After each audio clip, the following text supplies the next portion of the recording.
IPL এর 43 নম্বর ম্যাচটিতে মুখোমুখি হতে চলেছে পয়েন্টস টেবিলসের একদম 10 নম্বর পজিশনে থাকা সিএসকে চেন্নাই সুপার কিংস এবং পয়েন্টস টেবিলসের 9 নম্বরে থাকা সানরাইজার্স হায়দ্রাবাদ। এবং আজকের এই ভিডিওতে এই ম্যাচটির টস প্রেডিকশন, ম্যাচ প্রেডিকশন আমি তোমাদের সকলের সাথে শেয়ার করার চেষ্টা করব। যেখানে এই ম্যাচটি হতে চলেছে চিপকে, চেন্নাইয়ের হোম গ্রাউন্ডে এই ম্যাচটি হতে চলেছে এবং চিপকের মাঠে একটি ভালো টোটালের কথা বললে 190+ স্কোর যদি হয় তাহলে আমার মনে হচ্ছে একটি ভালো টোটাল হতে পারে। আর তোমরা যারা যারা আলাদাভাবে এই ম্যাচটির 100% winning match report, match prediction জানতে চাও তারা অবশ্যই এই স্ক্রিনে দেওয়া হোয়াটসঅ্যাপ নাম্বারটিতে মেসেজ করতে পারো। যেখানে বন্ধুরা এই দুটি টিমের পারফরমেন্স তোমাদেরকে আমি আগেই জানালাম যে এই দুটি টিমই পয়েন্টস টেবিলসের একদম নিচে 9 নম্বর এবং 10 নম্বর পজিশনে আছে।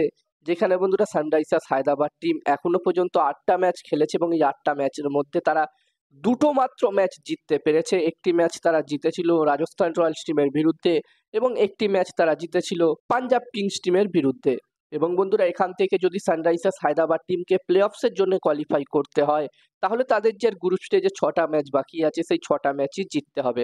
এবং এখান থেকে মনে হচ্ছে হয়তো তারা আর কোয়ালিফাই করতে পারবে না প্লে অফসে। যদি এখান থেকে তাদেরকে প্লে অফসের জন্য কোয়ালিফাই করতে হয় এখান থেকে তাদেরকে অসাধারণ ক্রিকেট খেলতে হবে। অন্যদিকে সিএসকে টিমের কথা বললে এই টিমটির অবস্থা একই রকম। এই টিমটি 10 নম্বরে আছে।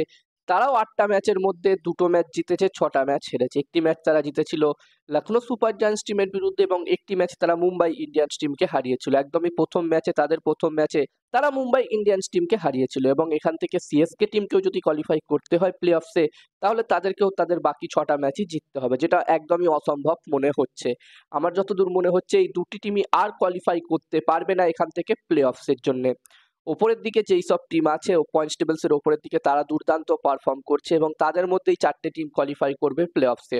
তবে এখান থেকে এই দুটি টিমই অবশ্যই চাইবে এই বছরে যেই কটা ম্যাচ এদের বাকি আছে সিএসকে এবং এসআরএইচ টিমের যেই কটা ম্যাচ বাকি আছে সেই কটা ম্যাচের মধ্যে যতগুলো সম্ভব বেশি ম্যাচ জিতে এই সিজন শেষ করতে এবং আগের বছর 2026-এর আইপিএলে আবার ভালো করে নতুন করে শুরু করতে। এবং এই দুটি টিমের মধ্যে আইপিএলে হেড টু হেড রেকর্ড নিয়ে কথা বললে এই দুটি টিম আইপিএলে এখনো পর্যন্ত টোটাল 22টা ম্যাচে হেড টু হেড হয়েছে এবং এই 22টা ম্যাচের মধ্যে যেখানে সিএসকে টিম জিতেছে 16টা ম্যাচ এবং এসআরএইচ টিম জিতেছে 6টা ম্যাচ।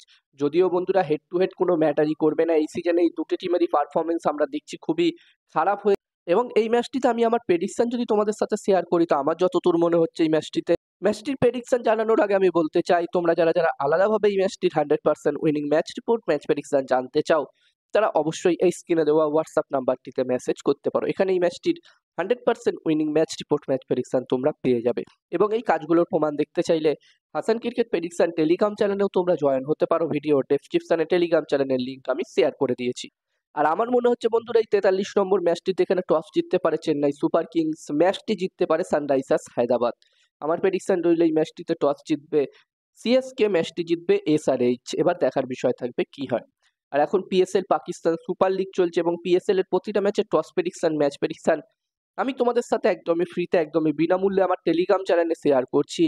যারা যারা এখনো পর্যন্ত আমার টেলিগ্রাম চ্যানেলে জয়েন হওনি অবশ্যই হয়ে যাও। ভিডিও ডেসক্রিপশনে আমি টেলিগ্রাম চ্যানেলের লিঙ্ক দিয়ে দিয়েছি।